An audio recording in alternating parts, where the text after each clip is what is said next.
بسم اللہ الرحمن الرحیم۔ آپ نے نبی کریم صلی اللہ علیہ وسلم سے لہسن کے بارے میں کیا سنا؟ انہوں نے بتلایا کہ آپ صلی اللہ علیہ وسلم نے فرمایا کہ جو شخص اس درخت کو کھائے وہ ہمارے قریب نہ آئے، ہمارے ساتھ نماز نہ پڑھے۔ جو ایک مرتبہ نبی کریم صلی اللہ علیہ وسلم کے ساتھ ایک اکیلی الگ تھلگ ٹوٹی ہوئی قبر سے گزر رہے تھے،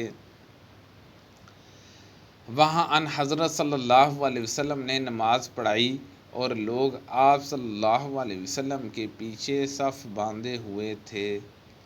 سلمان نے کہا کہ میں نے شبہ سے پوچھا کہ ابو عمرو آپ سے یہ کس نے بیان کیا؟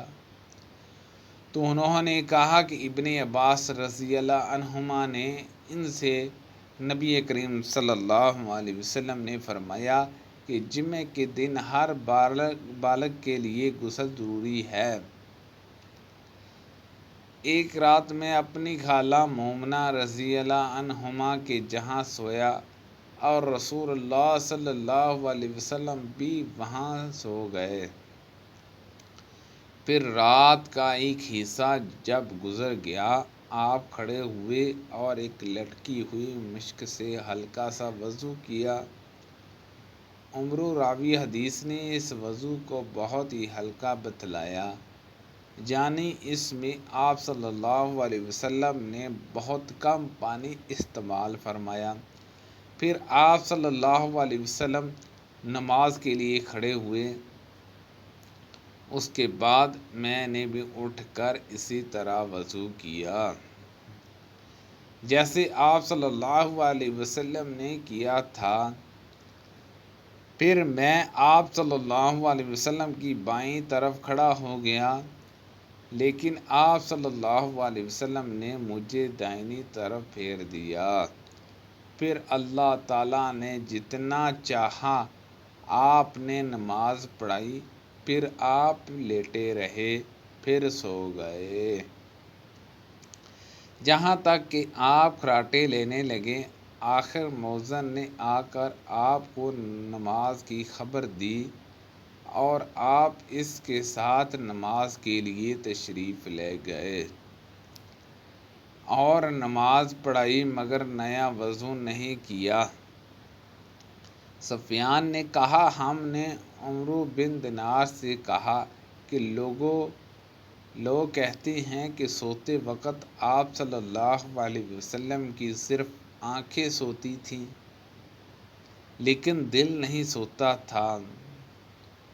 عمرو بن دینار نے جواب دیا کہ میں نے عبید بن عمیر سے سنا، وہ کہتے تھے کہ انبیاء کا خواب بھی وحی ہوتا ہے۔ پھر عبید نے اس آیت کی تلاوت کی، میں نے خواب دیکھا ہے کہ تمہیں ذبح کر رہا ہوں۔ ان کی ماں اسحاق کی دادی ملائکہ رضی اللہ عنہا نے رسول اللہ صلی اللہ علیہ وسلم کو کھانے پر بلایا، جسے انہوں نے آپ صلی اللہ علیہ وسلم کے لیے بطور ضیافت تیار کیا تھا۔ آپ صلی اللہ علیہ وسلم نے کھانا کھایا، پھر فرمایا کہ چلو میں تمہیں نماز پڑھا دوں۔ ہمارے جہاں ایک بوریا تھا جو پرانا ہونے کی وجہ سے سیاہ ہو گیا تھا، میں نے اسے پانی سے صاف کیا۔ پھر رسول اللہ صلی اللہ علیہ وسلم کھڑے ہوئے اور پیچھے میرے ساتھ یتیم لڑکا ضمیرہ بن سعد کھڑا ہوا۔ میری بوڑھی دادی ملکہ ام سلمہ ہمارے پیچھے کھڑی ہوئیں۔ پھر رسول اللہ صلی اللہ علیہ وسلم نے ہمیں 2 رکعت نماز پڑھائی۔ میں ایک گدھی پر سوار ہو کر آیا۔ ابھی میں جوانی کے قریب تھا لیکن بالغ نہ تھا، اور ان حضرت صلی اللہ علیہ وسلم منام میں لوگوں کو نماز پڑھا رہے تھے۔ آپ کے سامنے دیوار وغیرہ آڑ نہ تھی۔ میں صف کے ایک حصے کے آگے سے گزر کر اترا۔ گدی چرنے کے لیے چھوڑ دی اور خود صف میں شامل ہو گیا۔ کسی نے مجھ پر اعتراض نہیں کیا، حالانکہ میں نابالغ تھا۔ نبی کریم صلی اللہ علیہ وسلم نے ایک رات عشاء میں دیر کی اور عائش نے ہم سے عبید اللہ سے بیان کیا۔ انہوں نے کہا کہ ہم سے معمر نے زہری سے بیان کیا، ان سے عروہ نے اور ان سے عائشہ رضی اللہ عنہا نے فرمایا کہ رسول اللہ صلی اللہ علیہ وسلم نے عشاء میں ایک مرتبہ دیر کی، جہاں تک کہ حضرت عمر رضی اللہ عنہ نے آواز دی کہ عورتیں اور بچے سو گئے۔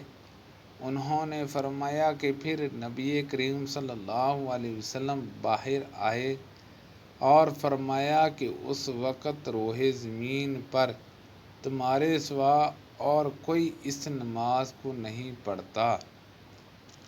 اس زمانے میں مدینے والوں کے سوا اور کوئی نماز نہیں پڑھتا تھا۔ سبحان اللہ عز و جل۔ اللہ پاک سے دعا ہے کہ اللہ پاک ہم سب کو ان حدیثوں پر عمل کرنے کی توفیق عطا فرمائے۔ اللہ پاک ہم سب کو صحت و تندرستی عطا فرمائے، آمین، بجاہ النبی الامین صلی اللہ علیہ وسلم۔